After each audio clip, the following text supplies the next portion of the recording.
पानी ना पियावी है गरम पानी के पिया ठंडा ठंडा पानी है मैं गरम पानी पियावा चल ऐसा नहीं लगती कौन सा सुई है जी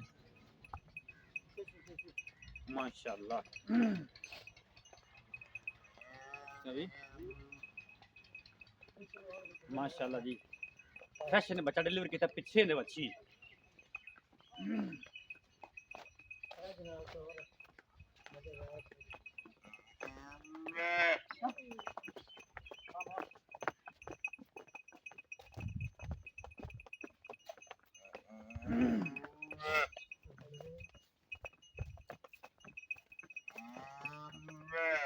पिछले पास ले चलो